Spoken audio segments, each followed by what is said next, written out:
Bonjour à tous et à toutes et bienvenue sur ce nouvel épisode de Honte Chastroise. Aujourd'hui, changement d'ambiance puisque je suis seul pour une fois et changement de décor puisque nous ne sommes pas sur Chastres mais chez nos amis Jean Bloutois. J'ai décidé aujourd'hui de vous présenter Mathis qui fait des vidéos d'animaux et qui va nous présenter son travail et les décors dans lesquels il peut exercer sa passion. Donc je vous emmène découvrir ça.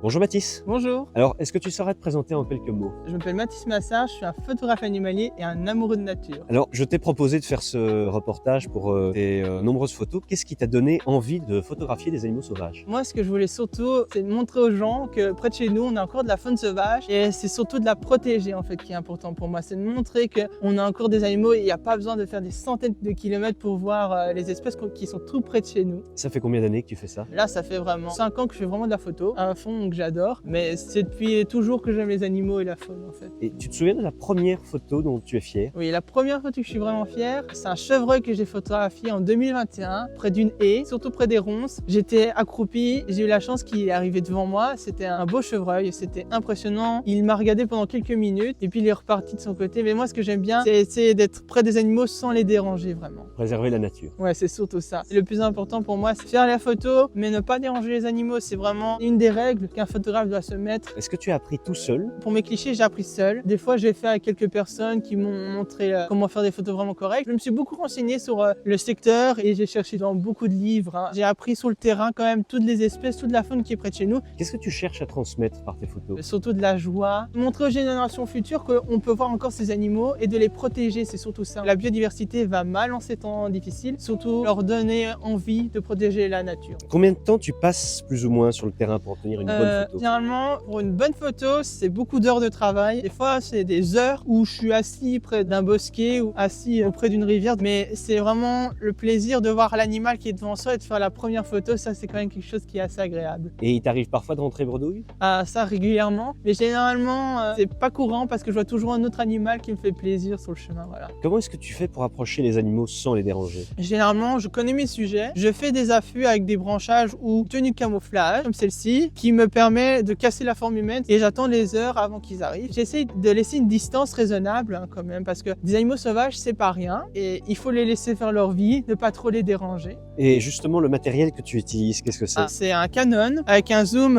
on le voit pas là parce que j'ai mis la tenue de camouflage, mais c'est un zoom de 600 mm. Avec ce zoom là, je fais surtout des oiseaux et des mammifères, mais j'ai un plus petit zoom 50 mm où je fais surtout de la macro pour les insectes. Et j'ai un nouveau trépied qui est vraiment pratique. Le trépied c'est important surtout pour faire de la vidéo en fait sur les animaux. Alors évidemment, tous les animaux ont leur créneau horaire chacun. Ah oui, il y a des espèces qui sont nocturnes, diurnes. En fait, pour moi, le photographe, il doit s'adapter aux animaux qu'il doit essayer de photographier. Il doit se lever très tôt, il doit partir tôt le soir. Des fois, on revient vers minuit pendant la nuit. Des fois, on doit se lever à 6 h du matin, faire un affût. C'est toute une préparation en fait. Est-ce qu'il y a un créneau horaire qui est parfait pour toi pour filmer? Ton créneau horaire préféré? Pour filmer, c'est vraiment le matin quand le soleil commence à arriver. Vraiment quand la lumière englobe la forêt et qu'il y a les rayons qui viennent. Là, c'est les meilleurs moments pour filmer, franchement. Alors ici, du côté de Jean Blou, quel genre d'animaux on peut filmer principalement? La question n'est pas simple, mais dans le sens, il y a beaucoup d'oiseaux, de mammifères, mais pour moi, les oiseaux les plus communs qu'on peut voir, c'est les busses variables, les faucons cresserelles, des rapaces, mais aussi des petits passereaux comme le rouge-gorge, la mésange, les pics. Il y a quand même pas mal de pics ici, il y a au moins 4-5 espèces de pics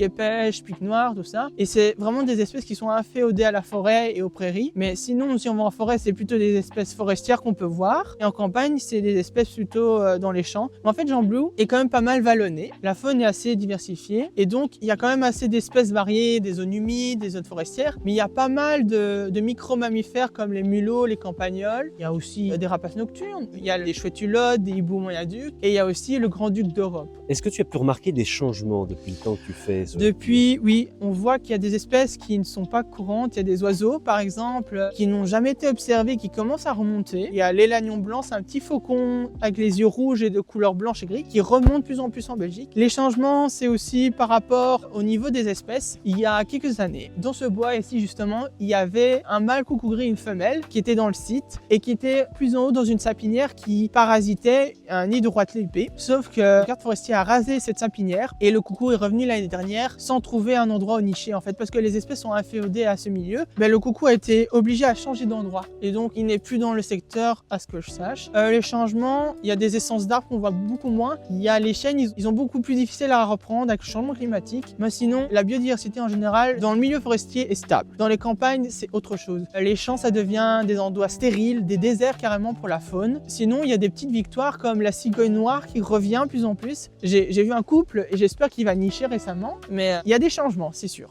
Quelle est la principale difficulté quand tu fais ce genre de vidéos et de photos? La difficulté, c'est la météo. La météo joue beaucoup sur les clichés que je vais prendre parce que s'il pleut, s'il y a du vent, s'il y a de la neige, tout peut changer à tout moment. Mais surtout, le plus important, c'est le vent. Si on l'a dans le dos et qu'il vient devant nous, on verra pas de mammifères parce que les mammifères, ils ont un très bon odorat. Par contre, si on a le vent face à nous, là, on a plus de chances de voir des mammifères. Est-ce qu'il y aurait aujourd'hui une vidéo ou une photo dont tu es particulièrement fier? Il y a deux photos plutôt. Une photo, c'est le hibou grand-duc que j'ai pris en photo. Ça, c'est un des trucs que je suis le plus fier. Et le pic-mars surtout ici. En fait, le garde forestier a coupé certains arbres et fait venir d'autres essences. Donc, il y a eu des bois morts et ça a attiré les pic-mars. Ça, c'est une espèce qui revient doucement et qui est assez rare. J'ai fait une vidéo de Martin Pêcheur. Ça, je suis très fier. J'étais dans un affût. Il était devant sur une petite branche et il a plongé devant moi. Ça, c'est la vidéo que je suis le plus fier. Ouais. Quel message est-ce que tu aimerais faire passer à ceux qui regardent tes photos? De s'émerveiller de plus en plus sur la nature et de la protéger, c'est surtout ça pour moi. En partageant la nature, on soit tous capables de voir que en fait, c'est la toile du vivant. On est tous reliés pour moi. Est-ce que tu penses que la photo peut aider à protéger la nature? Ah oui, c'est une grande partie des livres et des sites internet parce que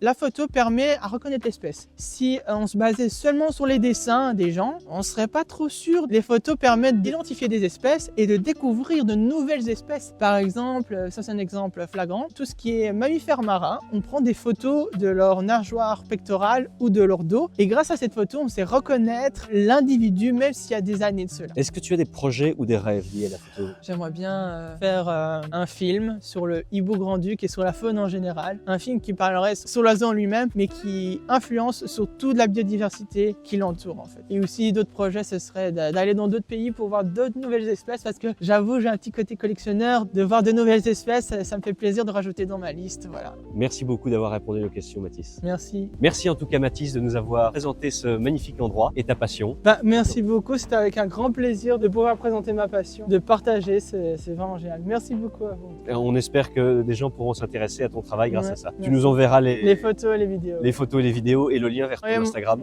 bien sûr. Pour nous montrer tout. Merci en tout cas d'avoir suivi ce nouvel épisode de Honte Chastroise. Merci à la brasserie des Fourquets et au marché de Chastre pour leur soutien et leur confiance. Merci à vous de nous accompagner encore. Je vous rappelle que vous pouvez nous suivre sur Instagram, sur Facebook, sur notre site internet. Nous partager vos commentaires, ça fait toujours plaisir, qu'ils soient positifs ou négatifs. Tant qu'ils restent courtois, c'est toujours intéressant et enrichissant. Et je vous dis à la prochaine pour une nouvelle vidéo d'Honte Chastroise. Merci beaucoup, au revoir.